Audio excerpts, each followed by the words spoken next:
It's no secret we have a low inventory problem here in South Orange County, and the big reason is because homeowners have very low interest rates on their current home. I have Carlos Zepeda here with US Bank to help explain this. We have this psychology going on where people don't want to leave their home because they have a 2.5%, 3% rate on their current mortgage. But what if someone really does want to move? How do we help get folks off the fence there to go ahead and make that move? Well, I think that's the million-dollar question, right? How do we create inventory without going and developing land and doing this, you know? And the big push here is that realistically, there is no more dirt.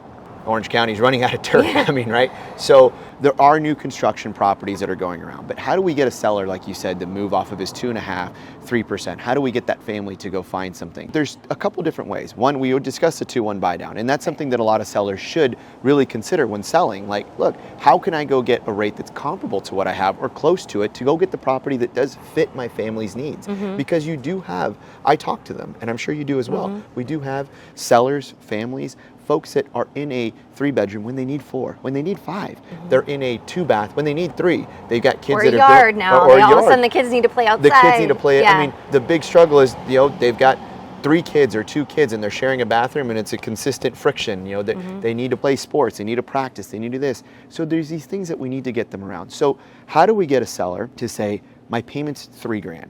How do I make sense of buying $6,000? Well, let's look at the total aspect of that, right?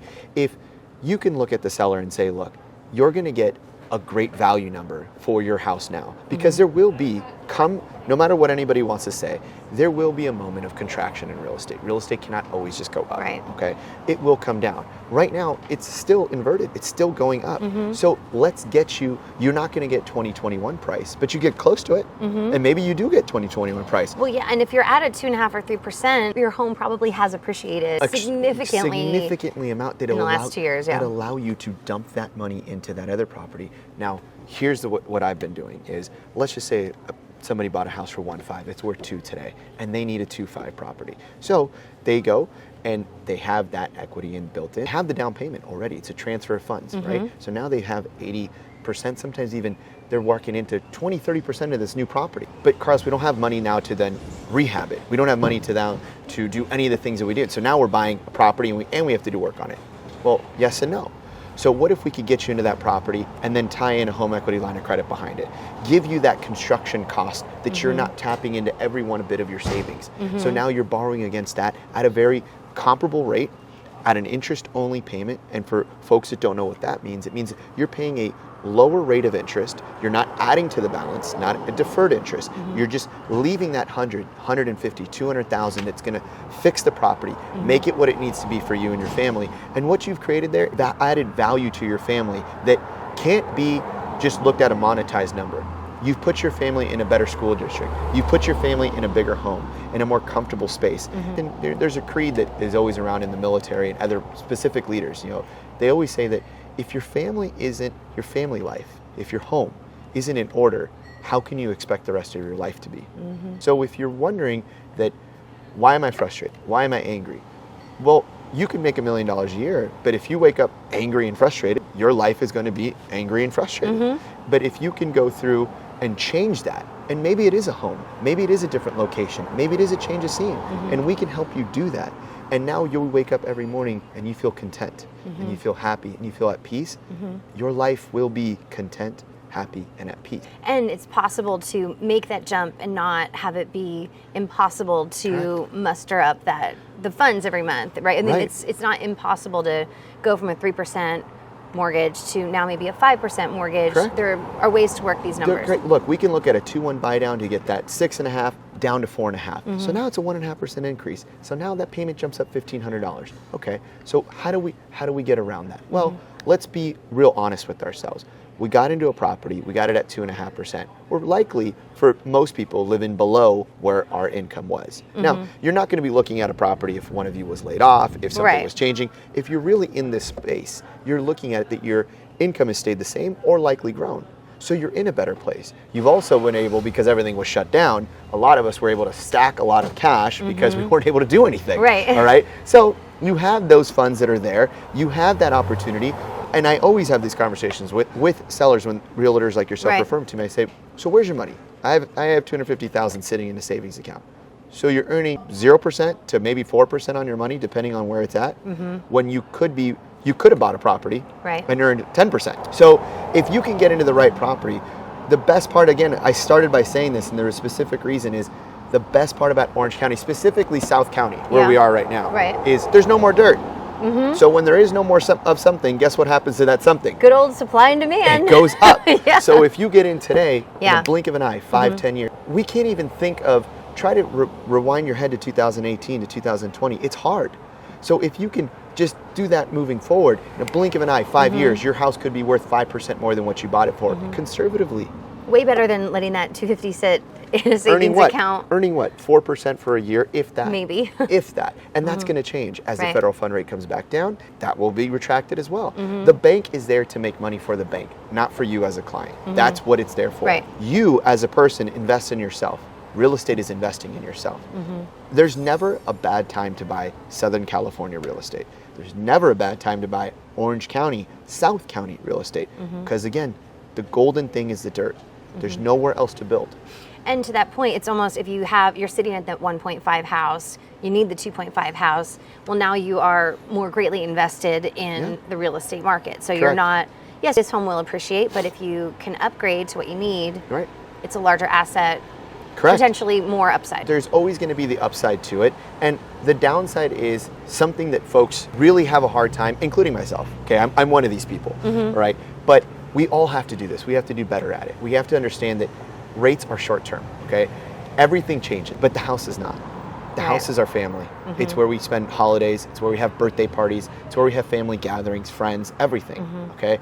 And if we can get into the right house that makes sense for our family, to bring that joy, that content of life that we're all looking for, and the rate's 6% today, what if in tomorrow it's 5? What if tomorrow then it's 4?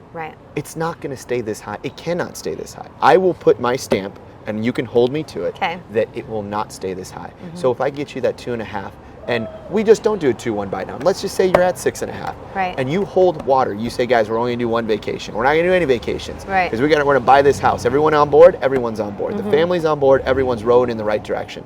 And in 2 years, now that rate's 4.5. Call Carlos, refinance. We did it. Yeah. We got the house that we wanted. The house is ours. That same house in 10 years is worth 4, 3.5, 3. Let's just be conservative. 3. Your 1.5 is worth 2. Well, what's more, 2 or 3? 3. So if you can put your family in that position, you're creating wealth for your family. You're creating a happy place for your family, and you're doing what you should do. You should always be looking at ways to maximize, if you have the opportunity, to maximize where your money can better be used.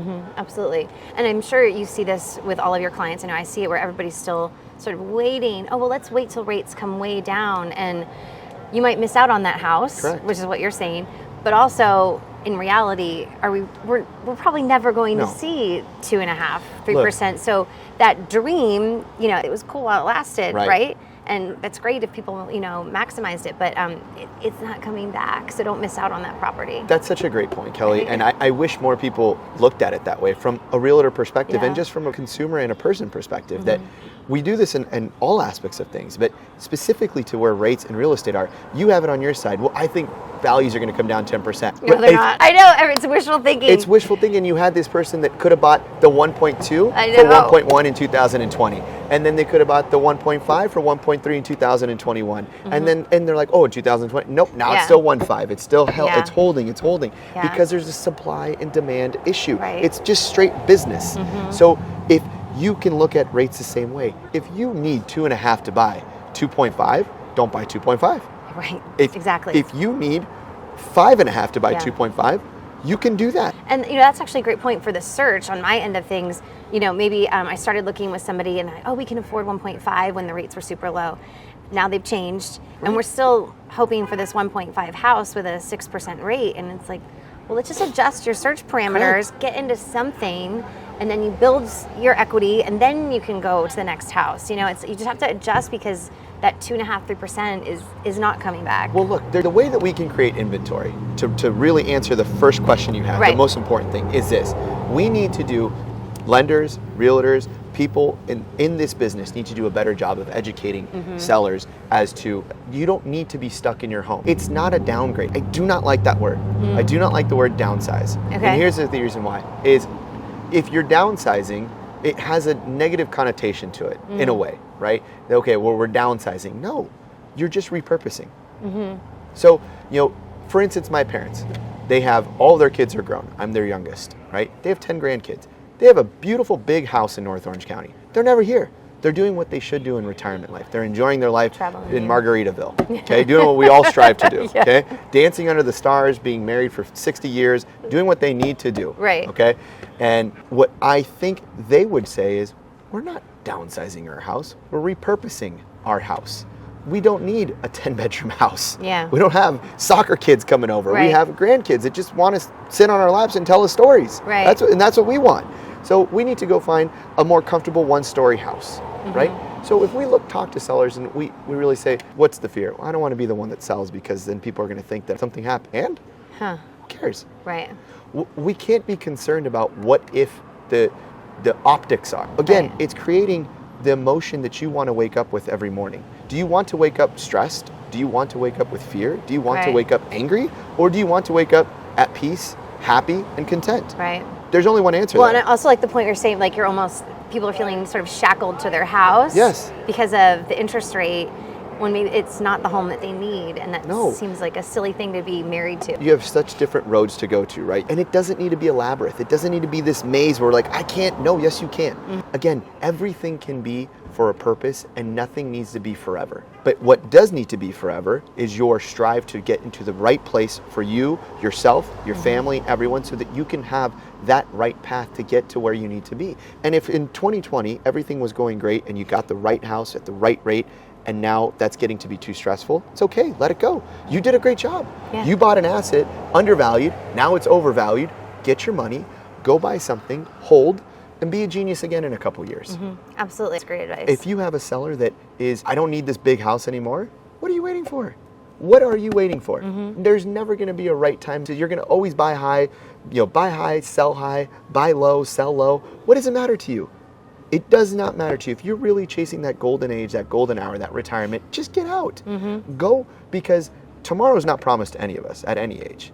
So why would you wait? If you've been chasing to live in La Quinta and you live in San Clemente today, go. Make the move. Make the move. Make the move. What are we waiting for? Yeah, I like it. I was looking for lending advice, but you're giving life advice. And I think that's great. Yes. But it's true. I mean, because we have an inventory problem, and I think a lot of people feel stuck. They do. And it's good to know that there are options. There are, lending options. There are lifestyle, goals that you really should be following. I think you do a great job of highlighting that, specifically in the communities that we work with, the advantages of a Talega, the advantages of these areas that people feel that if I only get into here, this is where my life is going to be happy. But you tell them, no, guys, this is just one community that has this. Let me drive you out here where you don't need 2 million. It's 1.25. Yeah, cast a wide net. And you will literally be just as happy. And guess what? In 5 years, you can be here. Yep, absolutely. And that's the value of working with a great real estate agent, with a great community, with a great lender, that we can create that value for you and build that map. It just doesn't need to be this one house. We can start by saying, this is house 1. How do we get to house 2? Right. And here's the plan that we need to do that. Absolutely. Well, thank you for your insight on that. Again, this is Carlos Zepeda with U.S. Bank, and I'm Kelly LeClaire. Thanks for watching.